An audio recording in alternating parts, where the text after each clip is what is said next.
Students good morning. बाल साधना family की online classes में आज हम क्लास 10th की साइंस की बुक के chapter first food and human health, Hindi में भोजन एवं मानव स्वास्थ्य के टॉपिक ओबेसिटी, हिंदी में जिसे कहेंगे मोटापा, सेकंड ब्लड प्रेशर जिसे हिंदी में कहेंगे रुधिर दाब या रक्तचाप। आज का जो टॉपिक है चैप्टर फर्स्ट का वो ओबेसिटी है, मोटापा, सेकंड है ब्लड प्रेशर, रक्तचाप या रुधिर दाब। देखो फर्स्ट है इसमें ओबेसिटी, हिंदी में कहेंगे इसे मोटापा। देखो नाम से स्पष्ट है, इसमें कई बार आपने शब्द सुना होगा ये मोटापा, इंग्लिश में ओबेसिटी शब्द काम में लेते हैं।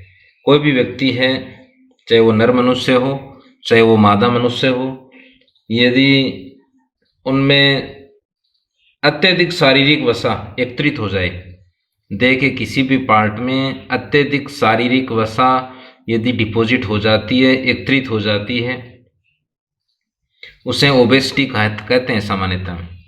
या अगर हम स्पेसिफिक अर्थ लें इसका, जब व्यक्ति का वजन सामान्य का अर्थ है उसके वेट का और उसकी लंबाई का और उसकी एज के अनुसार, जब व्यक्ति का वजन सामान्य से 20% अधिक हो जाए, हाइट के अकॉर्डिंग लेते हैं, एज के अकॉर्डिंग लेते हैं, ये 20% अधिक, उसे भी ओबेसिटी या मोटापा कहते हैं। देखो सामान्य अर्थ है इसका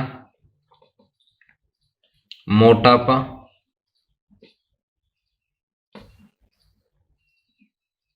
वह स्थिति है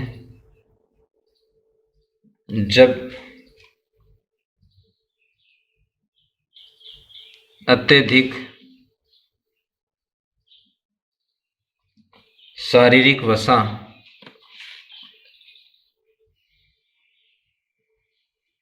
शरीर पर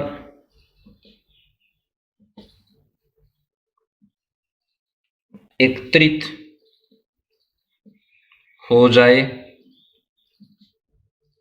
या जब व्यक्ति का वजन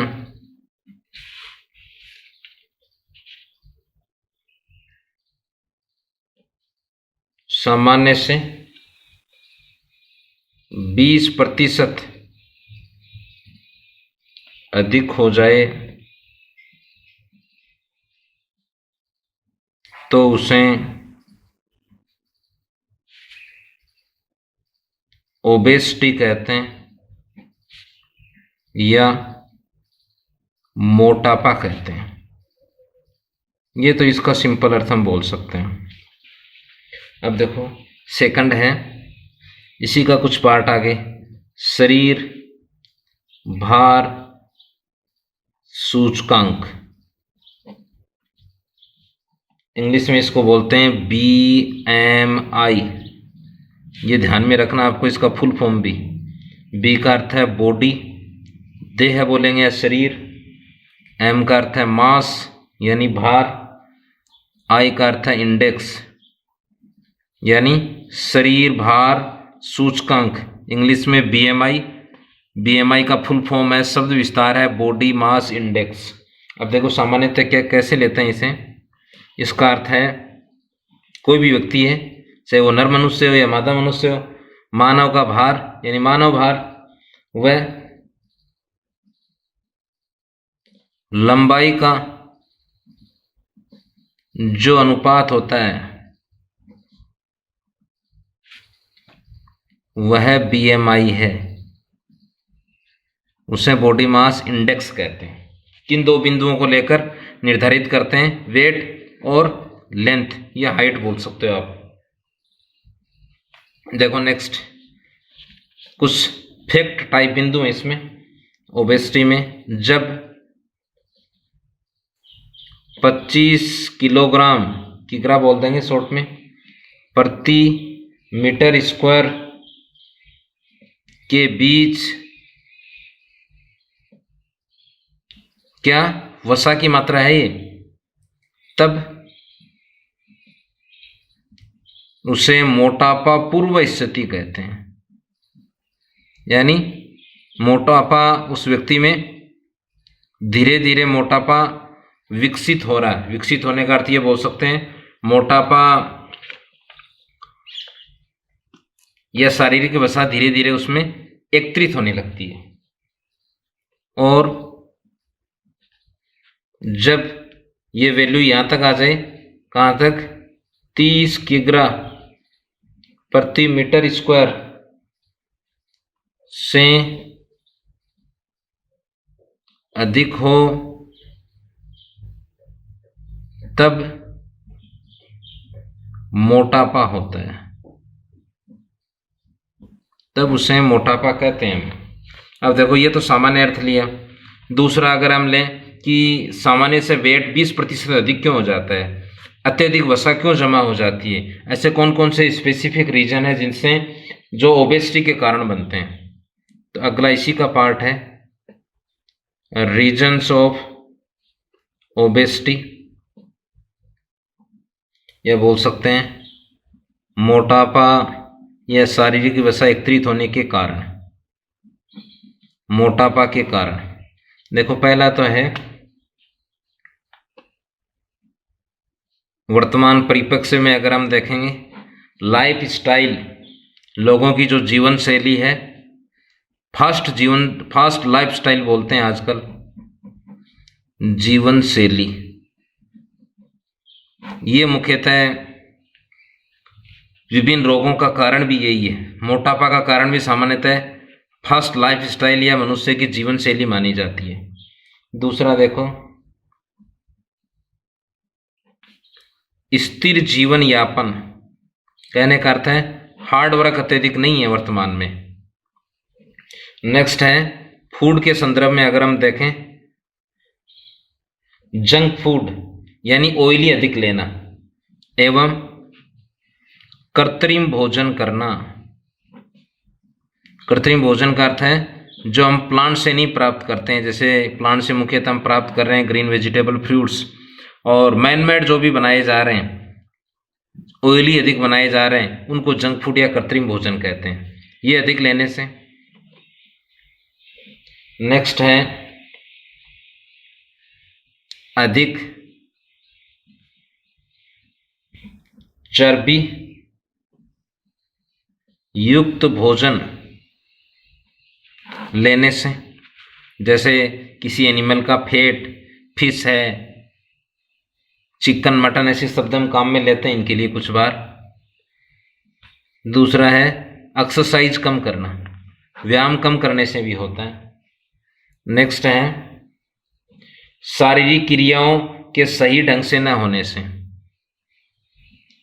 शारीरिक क्रियाओं के सही ढंग से नहीं होने पर। ये कुछ ऐसे कारण हैं जैसे कम एक्सरसाइज है, कम व्यायाम है, अधिक चर्बी है युक्त भोजन लेने पर है, जंक फूड लेने पर है, जीवन शैली है, स्थिर जीवन यापन है, शरीर के जो भी वाइटल प्रोसेस हैं, बायोटिक प्रोसेस हैं, वो प्रॉपर रूप से उनमें समन्वय नहीं है, सही ढंग से वो काम नहीं कर रहे हैं, तो वो मोटापा का कारण है। अब देखो नेक्स्ट एक इसका हम पार्ट ले लेते हैं। यदि किसी व्यक्ति में चर्बी अत्यधिक जमा है तो वो किन रोगों से ग्रसित हो सकता है या रोग ग्रसित है। ओबेसिटी के कारण होने वाले रोग, यानी मोटापा के कारण व्यक्ति को कौन कौन से रोग हो सकते हैं, या जिन व्यक्तियों को मोटापा है उन्हें कौन कौन से रोग हैं, जिसमें मुख्य है डायबिटीज यानी डायबिटीज या मधुमेह या शुगर भी बोल देते हैं इसे। दूसरा है वो व्यक्ति हृदय रोग से ग्रसित होंगे, हार्ट डिजीज होंगी उनमें। तीसरा है कई प्रकार के कैंसर हो सकते हैं। कई प्रकार के कैंसर का अर्थ है जैसे त्वचा का है तो उसे मेलिनोमा बोलते हैं, संयोजी ऊतक का है उसे सार्कोमा बोलते हैं, इसी प्रकार गीलियल सेल का गिलियोमा बोलते हैं। तो अलग अलग हैं कैंसर, अलग अलग भागों के, अलग अलग ऑर्गन के, उन्हें अलग अलग नाम दिया गया। ये मुख्यतः उन्हें विकार हो सकते हैं। एक विकार हो रहा है उसमें श्वास की समस्या, ये बोल सकते हैं। निंद्राकालीन यानी जब वो रेस्टिंग अवस्था में, नींद की अवस्था में, तब उसे प्रॉपर रूप से ब्रीदिंग नहीं कर पाता है वो, श्वास की समस्या, ये सामान्यतः उसे रोग होते हैं। अब देखो नेक्स्ट पार्ट है, जो नेक्स्ट टॉपिक अपन ने लिया है वो है ब्लड प्रेशर, रुधिर दाब। सेकंड है ब्लड प्रेशर, नाम से स्पष्ट है, पहले पढ़ चुके हम। तरल संयोजी ऊतक है लसिका और ब्लड दोनों, परंतु लसिका का निर्माण ब्लड से होता है, तो ब्लड तरल संयोजी ऊतक है। दाब यानी ये बोल सकते हैं कि जैसे ये जिन नलिकाओं में बहेगा उसमें के फलस्वरूप जो दाब लगाया जाता है उसे ब्लड प्रेशर कहते हैं। हिंदी में बोल देंगे रक्तचाप या रुधिर दाब। देखो ये संरचना बना रहा हूँ मैं एक छोटा सा फिगर, ये नलीनुमा संरचना है, ये है छोटा सा पार्ट बनाया मैंने ब्लड वेसल्स, रुधिर वाहिकाएं कहते हैं वे संरचनाएं जिनसे अंदर है ये होलनुमा संरचना, इसमें क्या है ब्लड, इस ट्यूब लाइक संरचना को क्या बोल देंगे ब्लड वेसल्स। वे संरचनाएं जिनमें ब्लड फ्लो होता है उन्हें ब्लड बहता है उन्हें ब्लड वेसल्स कहते हैं। तीन प्रकार की हो सकती हैं ये, एक है आर्टरी, धमनी कहेंगे, इनमें प्योर ब्लड रहता है O2 जनित। एक होती है वेन, शिराएं, इनमें इम्प्योर ब्लड होता है। दोनों को प्रॉपर बाइंड करने के लिए हैं जालनुमा संरचना के रूप में केशिकाएं, कैपिलरीज। तो मानव में तीन प्रकार की हैं, आर्टरी, धमनी हृदय से अंगों तक जाती हैं प्योर ब्लड लेकर ऑक्सीजन युक्त, वेन वापस अंगों से हृदय की ओर आती हैं। इनमें जैसे ही ब्लड ये बहेगा अंदर, तो इन ब्लड वेसल्स की जो दीवारें, उन दीवारों पर जो दबाव डाला जाता है या दाब डाला जाता है उसे रक्तचाप कहते हैं। पहले इसका परिचय ले लेते हैं अपन कि क्या है ये। पहला तो देखो शॉर्ट में मैं ले रहा हूं बीपी। बीपी को जिस वैज्ञानिक ने परिभाषित किया है वो वैज्ञानिक हैं कापलन। इन्होंने सबसे पहले बीपी को परिभाषित किया। देखो नेक्स्ट है बीपी का सर्वप्रथम मापन, सबसे पहले किस वैज्ञानिक ने रुधिर दाब या रक्तचाप का मापन किया है वो है स्टीफन हेल्स। कौन? स्टीफन हेल्स वैज्ञानिक हैं। इन्होंने सबसे पहले रक्तचाप का मापन किया था। कब किया था? 1733 में, अगर आप सन ध्यान में रखना चाहो। किसका? हॉर्स यानी घोड़ों, हॉर्स का बीपी को मेजर किया था इन्होंने। ये जीव का नाम भी ध्यान में रखना कि किसका किया था। अब देखो दूसरा है बीपी मापन उपकरण या बीपी का मापन किस उपकरण द्वारा किया जाता है? मापन उपकरण ये है स्पाई गनोमेनोमीटर। अगर आपने अनुभव किया हो, कुछ बार हॉस्पिटल में देखा हो, डॉक्टर सामान्यतः कुछ विशेष डिजीज में इसका सामान्यतः मापन करते हैं। बाजू वाले हाथ के बाजू का जो पार्ट है उस वाले पार्ट में ग्रीन क्लॉथ्स को कवर करते हैं। एक उनके पास में बेंच पर एक स्केलनुमा संरचना होती है जिसमें एचजी फिल रहता है, और एक ग्रीन टाइप ओवल से अंडाकार बॉलनुमा होती है, उसको प्रेस करते हैं, कभी रिलीज करते हैं, यानी कभी संकुचित करते हैं, कभी स्थिरित करते हैं, और दोनों अवस्थाओं में बीपी का मापन करते हैं। उस उपकरण को बोलते हैं स्पाइगनोमेनोमीटर। अब देखो परिभाषा क्या है इसकी, डेफिनेशन अगर हम लें, डेफिनेशन है रक्त वाहिनियों में, ऊपर जो फिगर मैंने बनाया है ये रक्त वाहिनियां, ये ब्लड वेसल्स बोलेंगे। रक्त वाहिनियों में बहते रक्त द्वारा वाहिनियों की दीवारों पर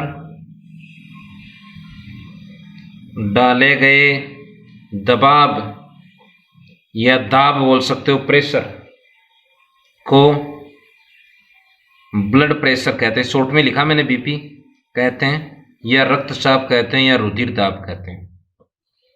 अब देखो सामान्यतः कैसे दर्शाते हैं इसे, ऐसे दर्शाते हैं बीपी 120/80 mm ऑफ Hg।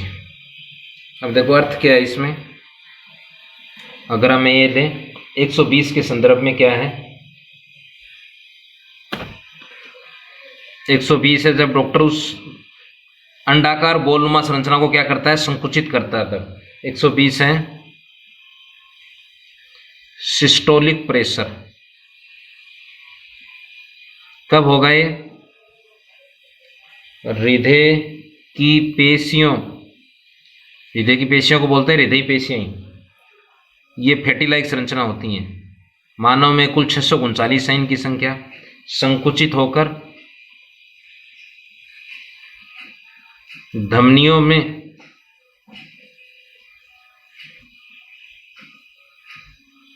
रक्त पंप करती हैं,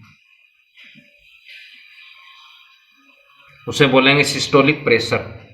देखो यदि ये स्थिति है जब डॉक्टर उस प्रेस करेगा उसे, यानी सिस्टोल के समय ये, और उसको वापस लूज करेगा, उस समय यदि ये बीपी आ रहा है, रुधिर का दाब आ रहा है उस स्केल नुमा संरचना पर जो डॉक्टर के पास में है बेंच पे, वो व्यक्ति उसमें बीपी से संबंधित विकार नहीं, स्वस्थ है।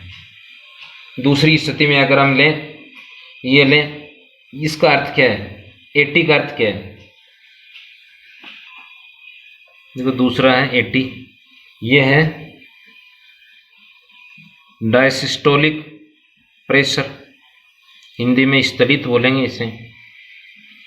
जब क्या होंगी, हृदय की पेशियां स्थलित होती हैं,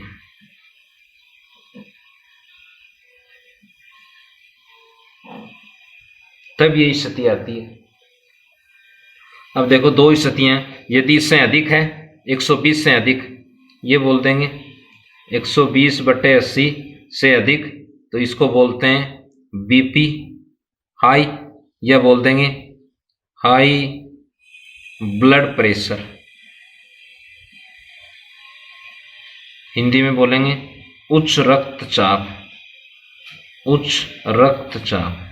यदि किसी व्यक्ति का, चाहे वो नर मनुष्य हो या मादा मनुष्य हो, जिसका बीपी का मान 120 से अधिक है, उसे हाई ब्लड प्रेशर कहते हैं। अब इसका कारण क्या हो सकता है, इसके रीजन हैं, ये ध्यान में रखना आपको, 2-3 रीजन्स। क्या क्या रीजन्स हैं, reasons of high BP. First है, देखो ये बोल सकते हैं कि स्ट्रेस अधिक होने पर, तनाव, क्रोध के कारण भी ऐसा होता है, अधिक गुस्सा आने पर, ये चिंता,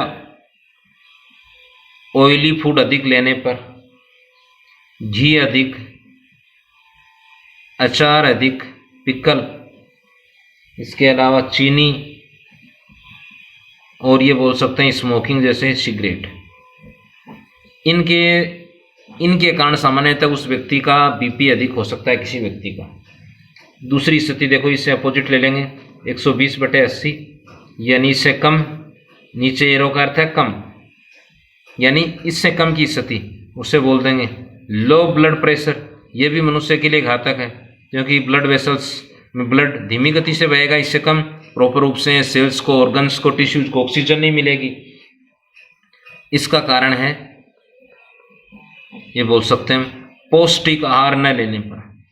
और भी कारण हो सकते हैं पौष्टिक आहार न लेने पर, या शरीर में संपन्न होने वाली कोई जैविक क्रिया प्रॉपर रूप से संपन्न न होने पर। अब दूसरा है कि वर्तमान परिप्रेक्ष्य में इसका निदान क्या है, बीपी का निदान। कौन से बीपी का? सामान्यतः इसका, जिनका बीपी अधिक है सामान्यतः यही प्रॉब्लम रहती है। देखो, पहला है ताजे फल लेना, फ्रेश फ्रूट बोल सकते हो आप। दूसरा है पोटेशियम युक्त भोजन ग्रहण करना। पोटेशियम बीपी को कंट्रोल रखता है। भोजन करना, भोजन में कैल्शियम कंटेंट भी होना चाहिए, यानी दुग्ध लेना। नेक्स्ट है योग करना। नेक्स्ट है प्राणायाम करना, सूर्य नमस्कार जैसे वर्ड काम में लेते हैं हम। नेक्स्ट है ध्यान करना, एकाग्रचित के लिए वर्ड काम में लेते हैं। अगला है क्या नहीं करना, आप ये बोल सकते हैं। एक तो डिब्बे बंद सामग्री नहीं, खाद्य सामग्री लेनी है। डिब्बे बंद खाद्य सामग्री उपयोग में न लेना, फर्स्ट। नेक्स्ट है, देखो अगर हम ये देखें, धूम्रपान नहीं करना, चाहे वो अल्कोहल हो चाहे अन्य हो, या मदिरापान नहीं करना। एक और हम ले सकते हैं इसमें सूटेबल, रोजाना खूब तेज लगातार, ये बोल सकते हैं रोजाना खूब तेज फास्ट लगातार 30 मिनट पैदल चलना। तो ये कुछ हैं, जैसे योग करना, प्राणायाम करना, एक्सरसाइज करना, फ्रेश फ्रूट लेना, कैल्शियम युक्त भोजन लेना, पोटेशियम युक्त भोजन लेना, मदिरापान नहीं करना, धूम्रपान नहीं करना, किसी एनिमल का फैट नहीं लेना। इसके अलावा पैदल चलना रोजाना करीबन काफ़ी तेज 30 मिनट तक। इसके अलावा ध्यान करना। ये आज के टॉपिक्स थे। So completed. So thanks, have A